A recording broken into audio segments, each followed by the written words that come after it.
gaan liegen om aan mijn drugs te komen. Ik ben gaan stelen om aan mijn drugs te komen. Men zegt nooit, er is een probleem als je drug neemt. Het gaat maar alleen, waar gaan we het verkopen of waar gaan we het niet verkopen. Het is bijna normaal dat jongeren zich in een omgeving begeven waar een joint gerookt wordt. Eigenlijk hadden we het liefst dat men geen drugs zou verkopen in Maastricht. Dus of stoppen met gebruiken of niet meer leven.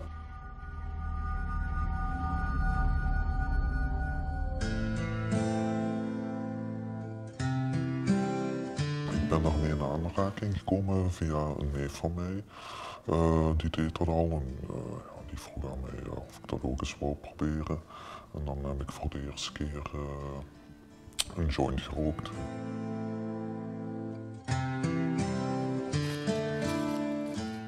Aan het woord is Christophe, 35 en al 5 jaar clean. We maken hem onherkenbaar en geven hem een fictieve naam, want zijn nieuwe omgeving kent zijn verleden niet. Christophe groeit op in een doodgewoon gezin, zonder problemen, maar op school stond hij vaak alleen, tot hij cannabis begint te roken. In het begin was het gebruik fijn. Ik deed dat met, ik leerde er nieuwe vrienden door kennen. We gingen samen naar de koffieshop, we hebben ons goed geamuseerd. En dan uiteindelijk ben ik er ook alleen beginnen te roken. En ben ik meer en meer beginnen te gebruiken, tot ik er op het laatste gewoon niet meer zonder kon. Meer dan 10 jaar staat een joint roken centraal in zijn leven. Ik stond op, ik rookte een joint, ik ging naar school of ik ging werken. Ik rookte, ieder moment dat ik maar kon, rookte ik een joint. Een verslaving, dat is echt, ja, je heel leven staat in het teken van die drugs. En uiteindelijk, dat sluipt, je hebt dat niet door tot je verslaafd wordt.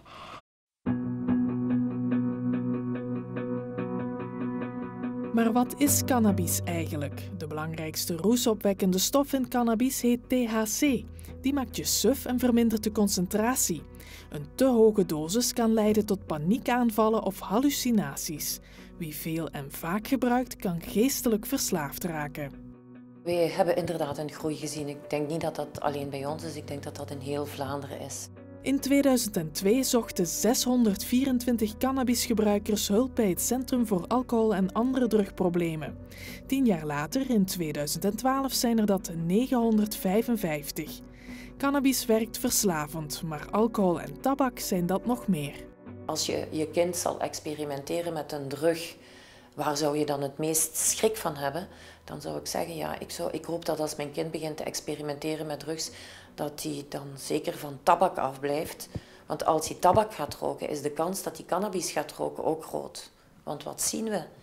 Elke cannabisroker heeft tabak gerookt. De eerste joint wordt vandaag op 15 jaar gerookt. 17% van alle 12 tot 18-jarigen gebruikte ooit cannabis. 1 op de 10 gebruikt het af en toe. Dat idee van cannabis is de norm, dat vind je wel terug in de maatschappij. Het is bijna normaal dat jongeren zich in een omgeving begeven waar een joint gerookt wordt. En dat normatief besef maakt het natuurlijk niet gemakkelijk voor de aankomende jeugd. Want ze denken van, cannabis roken is de regel. Als ik het niet doe, dan ben ik de uitzondering. Wat absoluut niet is. Cijfers spreken over het tegendeel. Hoe jonger iemand begint met cannabis, hoe groter de kans dat ze later een probleemgebruik hebben. Bovendien ontwikkelen zich de hersenen tussen 15 en 24 jaar. Als de hersenen rijp worden in die periode en men gaat dan drugs gebruiken, en zeker cannabis, dan kan het zijn dat die rijpingsperiode compleet verstoord wordt en dat er dan later problemen zijn in de hersenen.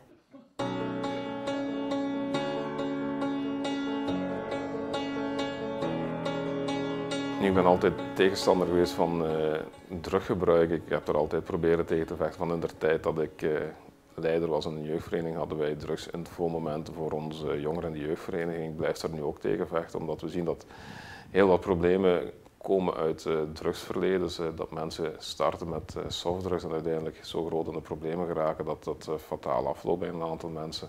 Maar de stoep loopt dan tot op het rijvak. Mark Vos, CD&V-burgemeester van Riemst, loopt voorop in de strijd tegen de drugsoverlast. Riemst telt 16.000 inwoners en grenst aan Maastricht. We zijn altijd tegen het heel coffeeshopbeleid geweest in de stad Maastricht. We hebben van in het begin gezegd dat we daar tegen zijn. Eigenlijk hadden we het liefst dat men geen drugs zou verkopen in Maastricht.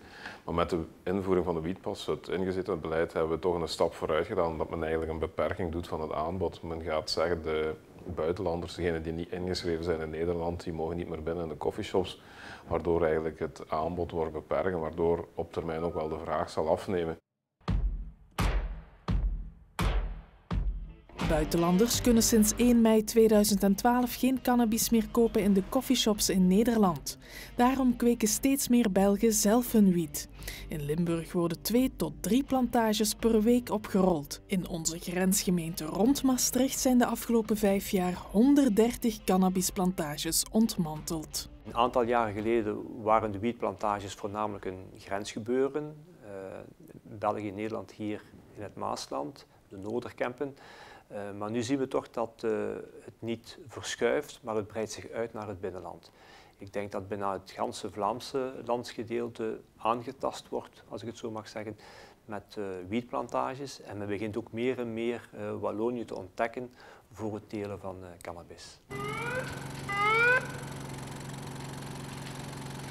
Goedenavond. 2 mannen uit Namen lopen tegen de lamp in Riemst. Ze hebben 27 gram marihuana op zak. Illegaal op straat gekocht in Maastricht. De zogenaamde drugstoerist. We merken dat we toch wel een continue stroom blijven hebben. Die stroom is veel minder geworden van drugstoeristen. Maar hij blijft wel dag en nacht gaande eigenlijk. Zit!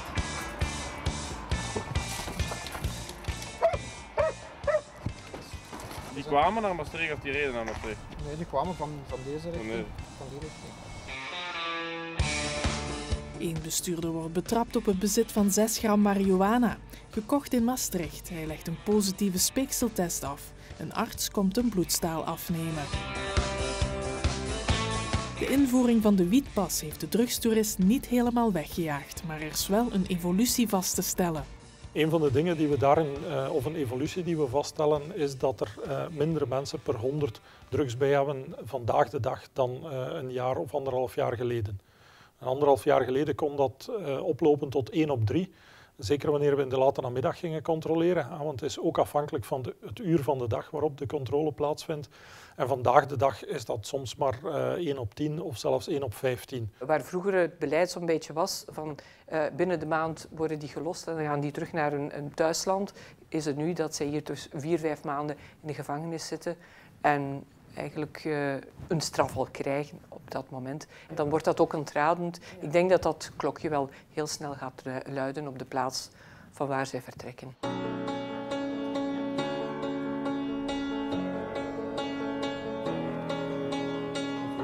Wat vindt u daarbij de resultaten? Onder andere dat we op die periode van iets meer dan een jaar een tegen de 1600 mensen gecontroleerd hebben. Dat daar beduidend minder Fransen in zitten dan vroeger. In de politiezone Bilze-Hoesselt-Riemst gebeuren 4 tot 5 gerichte drugscontroles per maand in samenwerking met de federale politie. En die controles missen hun effect niet.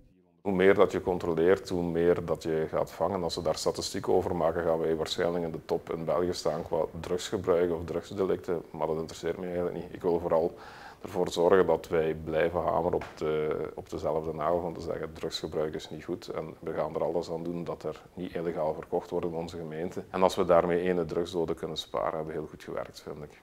En dan het aantal uren inzet ziet u op de laatste bladzijden achteraan. Dat wij bepaalde maanden toch wel honderden manuren inzetten en gecombineerd met de federale politie nog meer. De politiezones Voeren, Lanaken-Maasmechelen en Bilze-Hoesselt-Riemst hebben de afgelopen 5 jaar samen 21.660 uren besteed aan drugscontroles, of omgerekend 14 voltijdse agenten. Vermenigvuldig dat met een gemiddelde loonkost van €75.000 en je komt aan een kostenplaatje van €1.050.000. Als we zien dat we het probleem momenteel onder controle hebben, zijn we eigenlijk wel tevreden met de investering die we gedaan hebben. Maar toch vinden we nog altijd dat het eigenlijk een federale opdracht is. Het is een regionaal probleem. Maastricht creëert het probleem. Wij zitten ermee als grensgemeente. Dat zou eigenlijk federaal nog meer ondersteund moeten worden. kan ik vrijspreken voor het bestuur? Ja, Zent, ik ben wel nog niet zeker dat hem erin zit. We zetten hem nu aan de kant. Hey. Ja, moest het zijn. Die heeft een kennisgever van rechtelijk bevel. Dat is een... Die hebben hem uitgegooid. Ja, wacht, ze hebben niets uitgegooid. We zitten erachter. Wacht even.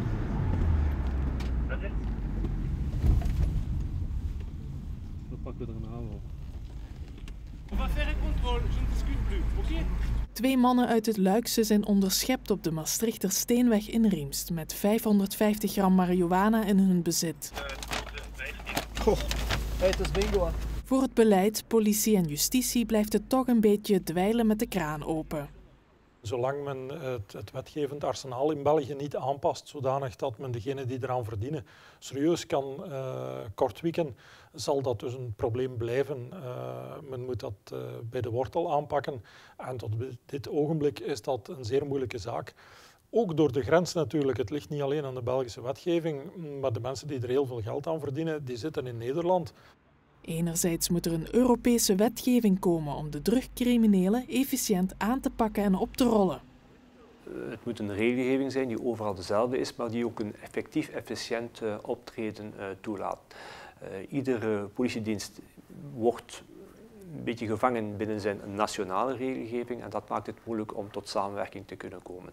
Is die regelgeving uniform en dan bij voorkeur op een Europees niveau, dat moet dat zeker effectiever en efficiënter werken toelaten. En anderzijds is er meer nood aan begeleiding van drugsverslaafden. Daarom komt er in Tongeren begin volgend jaar een drugbehandelingskamer. Het principe bestaat ook al in Gent. En in Gent is het zo dat men dergelijke gebruikers, waar ook een problematische situatie achter zit, dat men die gaat dagvaarden.